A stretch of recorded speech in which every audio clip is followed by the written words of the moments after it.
नहमदुहु व नुसल्ली अला रसूलिहिल करीम अम्मा बाद फ़ाऊज़ु बिल्लाहि मिनश शैतानिर रजीम बिस्मिल्लाहिर रहमानिर रहीम। वो खाना जिसमें गंदगी गिर जाए। हज़रत मैमूना रज़ी अल्लाह तआला अन्हा से रवायत है कि रसूलुल्लाह सल्लल्लाहु अलैहि वसल्लम से चूहे के बारे में पूछा गया जो घी में गिर गया था। आप सल्लल्लाहु अलैहि वसल्लम ने फरमाया कि चूहा घी में जो गिर गया था इसको निकाल दो और उसके जो आस पास का घी है उसे भी निकाल कर फेंक दो और बाकी आप इस्तेमाल कर लो।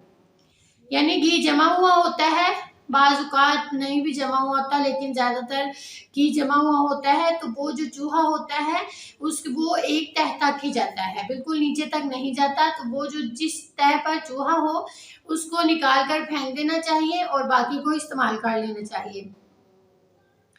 कुछ ग़ज़ाएं जो होती हैं वो हराम नहीं होती बल्कि वो नापसंदीदा होती हैं, जिनमें प्याज और लहसुन भी हैं। ख़ास तौर पर उस वक़्त ये इंसान ना खाए जब उसने इबादत करनी होती है, जब उसने मस्जिद की तरफ जाना होता है, क्योंकि ये खाने से मुंह में स्मेल आती है। फिर जो फरिश्ते होते हैं उनको भी स्मेल आती है, वो बदबू महसूस करते हैं, तो इसलिए फिर वो दूर हो जाते हैं। जाबिर की रिवायत है, कहते हैं कि रसूलुल्लाह सल्लल्लाहु अलैहि वसल्लम ने फरमाया, जब कोई लहसुन खाए या प्याज खाए वो हमसे दूर रहे। ये कहा कि हमारी मस्जिद से वो दूर रहे, यानी चाहते हैं कि अपने घर बैठे रहना चाहिए कि वो खाने पीने में मशगूल रहे जो लहसुन और प्याज खाए।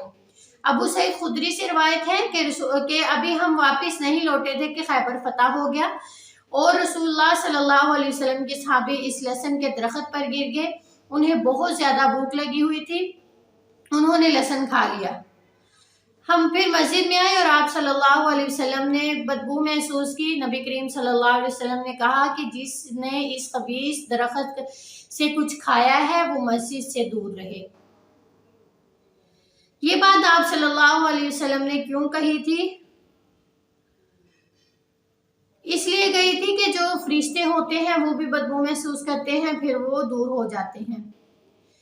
तो लोग जब आप सल्लल्लाहु अलैहि वसल्लम ने ये कहा कि तो लोग समझने लगे कि शायद लहसुन जो है वो हराम है, लहसुन को हराम कहने लगे। भी नबी करीम सल्लल्लाहु अलैहि वसल्लम के पास जब ये खबर पहुंची तो नबी करीम सल्लल्लाहु अलैहि वसल्लम ने कहा कि मैं उस चीज़ को हराम नहीं करता जो अल्लाह ताला ने मेरे लिए हलाल की है, बल्कि मैं इसको नापसंद करता हूँ। ये लहसुन का दरख्त ऐसा है कि मैं इसकी बदबू जो है वो मुझे पसंद नहीं है, यानी मकरूह कह सकते हैं इसको, हराम नहीं। नापसंदीदा कह सकते हैं, हराम नहीं। और बदबू वाली जो और कच्ची चीज़ें भी, कच्ची सब्जियां होती हैं उसको भी नहीं खाना चाहिए, ख़ास तौर पर जब हम इबादत करते हैं तब। जाबिर से रिवायत है कि रसूलुल्लाह सल्लल्लाहु अलैहि वसल्लम ने प्याज और दूसरी बदबू वाली कुछ कच्ची सब्जियों को खाने से मना किया। हमें उनकी ज़रूरत पड़ी तो हमने खा लिया। आप सल्लल्लाहु अलैहि वसल्लम ने फरमाया कि जो इसको खा ले वो मस्जिद में ना आए, क्योंकि फरिश्तों को इससे परेशानी होती है और फिर वो दूर हो जाते हैं। जाबिर बिन अब्दुल्लाह से रिवायत है कि रसूलुल्लाह सल्लल्लाहु अलैहि वसल्लम के पास एक हांडी लाई गई जिसमें हर किस्म की तरकारी थी। नबी करीम सल्लल्लाहु अलैहि वसल्लम ने उसके बारे में दरियाफ्त किया, फिर नबी करीम सल्लल्लाहु अलैहि वसल्लम को बताया गया।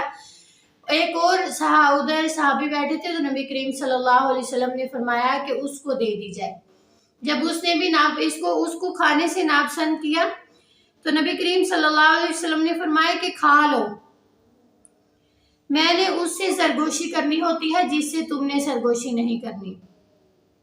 इससे ये पता चलता है कि आप सल्लल्लाहु अलैहि वसल्लम ने अपने लिए इसको खास तौर पर इसलिए नापसंद किया, यानी आपने कहा कि मैंने उससे सरगोशी करनी होती है जिससे तुमने सरगोशी नहीं करनी।